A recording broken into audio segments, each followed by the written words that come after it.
Good day, YouTube. I've been so busy lately and I have so many ideas that I want to talk about.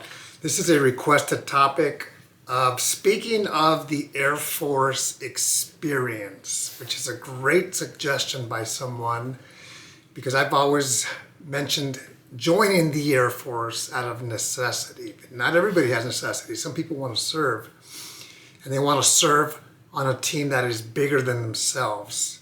And I have a lot of respect for that. So I have some notes here because I do want to stay on track and share the thoughts that I wrote on a piece of paper maybe 10 days ago. I've just been so busy. And by the time I get home from work, I'm exhausted and I just want to relax. So let's get started. You join the Air Force on the enlisted side, you're going through basic training, which basic training is a unique experience unlike any other. Of course, if you go through the officer route, you'll go through the Air Force Academy, or OTC, or officer training, which is the basic training for officers. The only difference is, well, there's some differences. One of them is on the officer side, there is a lot of leadership the entire time. Whereas in basic training, sometimes you can just follow the person in front of you, follow the leader, and you avoid a lot of chaos.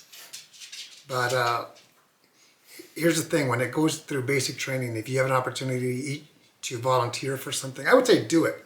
Most likely you're going to be chewed out by the MTIs, military training instructors, but you know what, you're going to learn. And it's a safe environment, even though it may not be safe, it is. Next thing is when you join the Air Force, part of the experience is that it is around the clock, meaning 24/7, 365 days out of the year. You're on call, or you can be called up to say, hey, we need you to work longer. For example, when I was serving during 9/11, 21 years ago, I'd have a regular schedule of Monday through Friday, 7 to 5 or 7 to 4. But that changed after 9/11. So that can happen.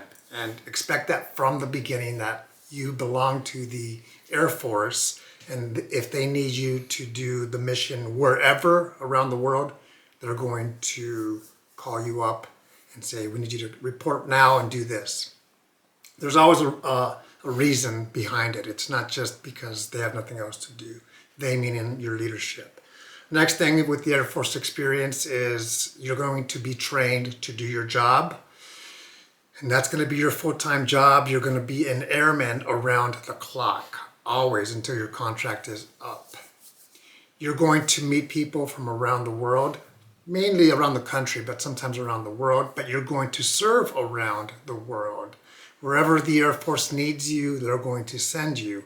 And yes, you have an opportunity sometimes to say, here's where I would like to go. And they do try to match it to that location or region of the country or region of the world, but sometimes it doesn't happen. With that said, you may be asked to deploy around the world. I was tasked to deploy to Bosnia, to Saudi Arabia. Unfortunately, those fell through. I was also tasked to deploy to Iraq in the early 2000s, and that fell through. It just wasn't meant for me to go to those places.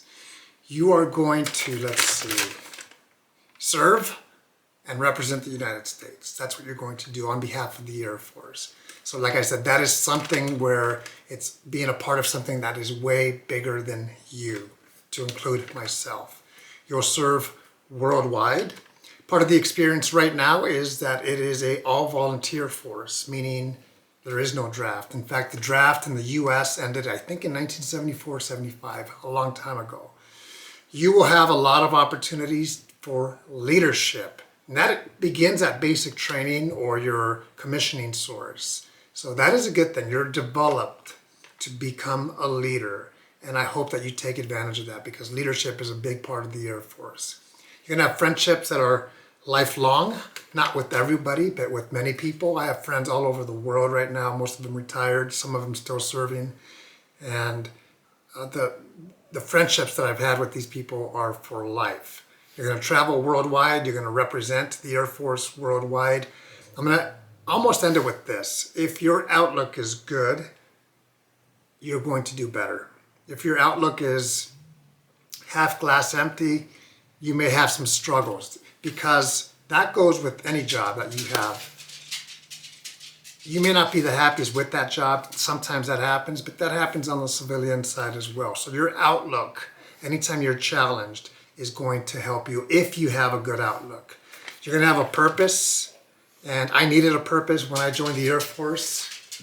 If you hear, that's my pug back there. But the purpose is you're a part of a team on a mission for the United States, representing the Air Force. The experience overall, I've been enlisted officer, active duty reserve, civil service for the Air Force, and now for the Space Force. The purpose is good, the experience is good. Of course, it's going to depend on what you make of it. With your outlook at the same time is what can you do for the Air Force, your job, successfully, but also take care of yourself and enjoy your time off and enjoy your time in uniform and enjoy your time doing your job, because your outlook is going to take you a long way. I hope this helped you on what the experience is of being an airman in the Air Force. It's a good way of life, and for me, it was a perfect match. Have a great day. Take care.